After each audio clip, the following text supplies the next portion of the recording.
So, ready to see some new Iron Sky stuff? Yeah. Are you really? Are you afraid? I'm kind of afraid because Maybe we should be. Because for me the original Iron Sky was always like the poster boy for the age-old saying in movies that if you don't have a good enough script, then don't do the movie. The world as we know it ended in 2018. The war between the Earth and the Moon Nazis had led to all-out nuclear destruction. The last survivors of the human race made their refuge on the dark side of the moon.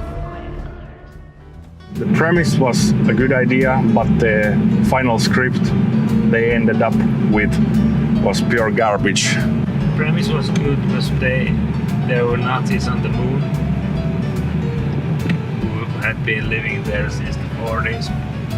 Yeah, there was the fish out of water element, which was kind of a no-brainer. If you bring the Nazis from the moon to Earth, that's what you're gonna do. The biggest problem for me was the tone, or like lack of, and that they decided to go with contemporary jokes or jokes about contemporary stuff and fucking memes, and because that's gonna be outdated in like a few weeks, and that's what I'm afraid of because this new trailer for the second one, it feels like that they are sticking to the same formula they already went for in the first one. And I read somewhere that they have memes for Finnish people. Oh god. That is also an element that has amused me a lot. For Finnish filmmakers, every now and then they will create a movie for the international market. They want to bring Finland to the map. And then the film includes inside jokes for Finns. Like, what is the point in that if you want to cater to an international audience? I did some digging and I came up with the funny fact that in the same year, in 2012, after the first Iron Sky was released, the Asylum made their own version, which was called something like The Nazis at the Core of the Earth or something. And I'm pretty sure that the Iron Sky team was probably writing a sequel with the Nazis in Antarctica or something. But then when they saw the ripoff from the Asylum, they realized that, oh, we have to do this storyline as well, because I think here they are going to be at the inside the core of the Earth or whatever. In the hollow core of the Earth, and if I remember correctly, Udo Kier looking like Hitler riding the Tyrannosaurus Rex. Yeah, when I saw the trailer for the second one, my first reaction was that, okay, so Kung Fury happened. Well, that's one of the problems that I had, for example, with the first movie, is that they clearly, the filmmakers have some problem like differentiating about humor. They want to, like the premise and the humor they chose to go with, they don't gel together as they should. And it feels like the same problem is going to be present in this one as well. Maybe this idea would work as a mini-series or short episode, but not full-length movie. Yeah, and I think, well, there's always, like, being an aspiring independent filmmaker as well, you applaud whenever somebody manages to get a project of that scale done. But, you know, there's always there's many independent projects where people who, like, they might be crowdfunding it, and they're just saying like, why isn't a big studio funding this? This is like the best idea ever. And then when the film finally comes out, you realize that, holy shit, maybe the big studios are right in not giving money for that project, because yeah, you might have a good premise, but if you don't have a solid script, Iron Sky, the coming race. So the porn title could be Iron Hard, the coming phase. I also checked from Yle Areena.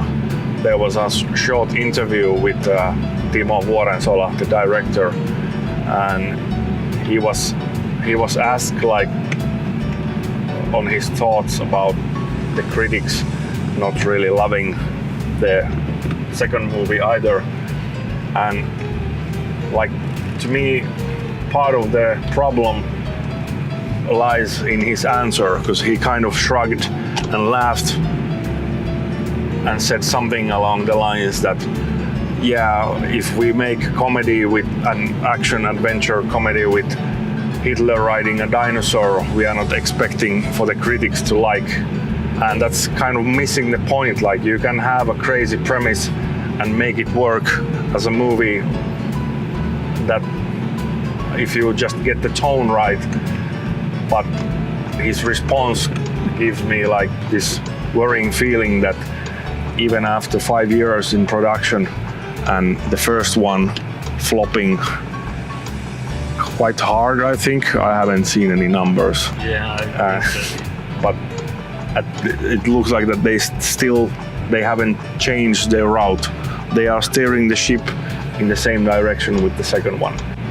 But still, yeah, the Iron Sky, the first one already I think is a testament to what you can achieve if you just, from a hobby and independent movies, you can grow to make something that big, which is always commendable and gives hopes for all of us who want to do their own Iron Sky, sort of. So I hope that you don't want to make an Iron Sky ever. no, I want to make Iron Hard, the coming phase.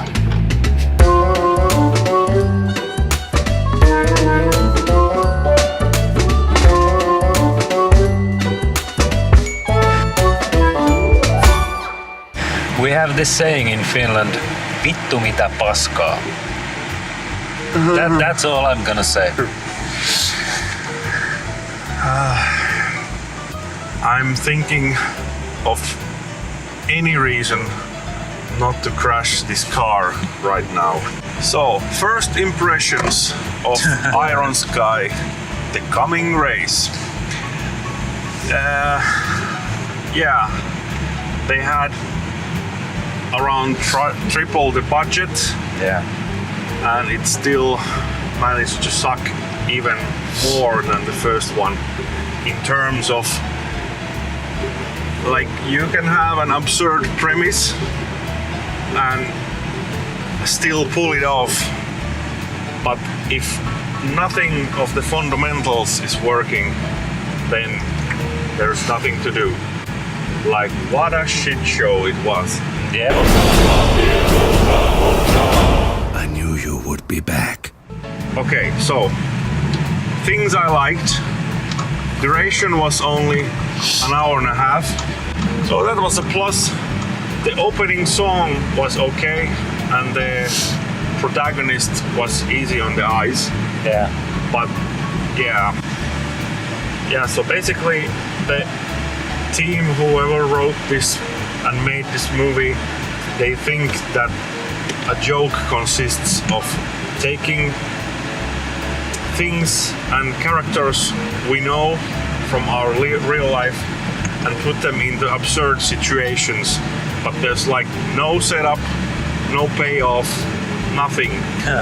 Like they're just reptilians escaping a fiery ball like Indiana Jones. At least the first movie had only like one conspiracy theory. Yeah. And now they decided to cram in five conspiracy theories. But they didn't include the flat Earth thing, which is good. Yeah, well, I think that was like physically impossible because they wanted to have the hollow earth. Yep. Otherwise, it would have been there, believe me. Yeah, and based on the interview of the director that I was talking when we were going in that direction. Oh, the bliss of going to see the movie before when experiencing it. Yeah, when everything was just green pastures, But yeah, sunny day. but yeah. Anyway, there I said about the interview of the director and his response to the critics. I felt that they had the same attitude with many plot points. Like there were so many plot holes that dictated by lack of logic that they probably thought, well, this is a wacky movie, so we don't have to, like, you have to establish the world. So you can have Hitler riding a dinosaur, but you have to have some logic in that world. Yeah. Otherwise the viewer will just get frustrated. You just can't invent stuff just to make your script work. Yeah. It should be based on some reality. Mad. I like him. Mad is good. Mad is great. No character growth. You had a protagonist, yes, Yep. but there was no growth whatsoever. It looks like that in order to keep the movie short and to the point, they had to sacrifice on the organic flow, and the pacing was just so bad. Like every time, like going from like the transitions from the moon to Earth and back were so abrupt, so fast. Like, Well, the distance isn't so. yeah, but like editing-wise, nothing worked. In those I think moments. that because it's a short movie and there had to be so much story. Yeah, I don't know why it they felt crammed. and I don't know why they had to put so much. If they wanted to keep the movie short and simple, why put so many story elements so you have to rush through them? And yeah, it was like, yeah, it has many, it checks many boxes of what comprises a movie. Yeah. But it lacks so much of the fundamentals that make a movie. And the problem is that if the fundamentals are correct and done well, then the viewer will accept if the quality in the other smaller things is not so good, which were fine in this. Yeah. But it doesn't matter when your fundamentals are so fucked up. Yeah, it wasn't coherent, the movie. Yeah. And you can see that there's still, he had to put those Star Trek elements in there. There were so many nods towards Star Trek. That why? I don't understand why.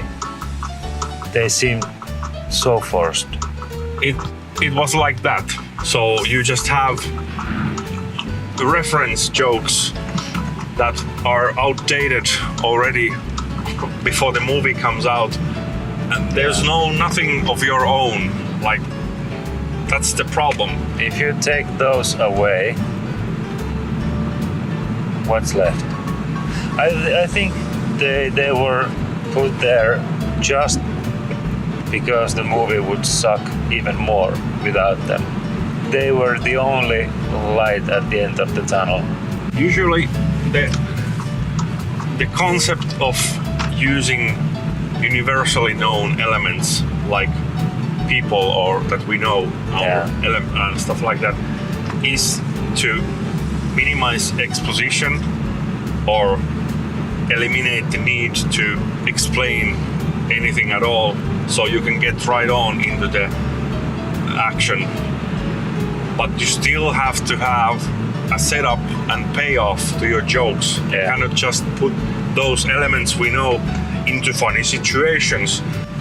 I wanted to like certain elements of the movie, but I honestly did not chuckle once Only the Hitler line that was already in the trailer was where my balls like made a tiny movement.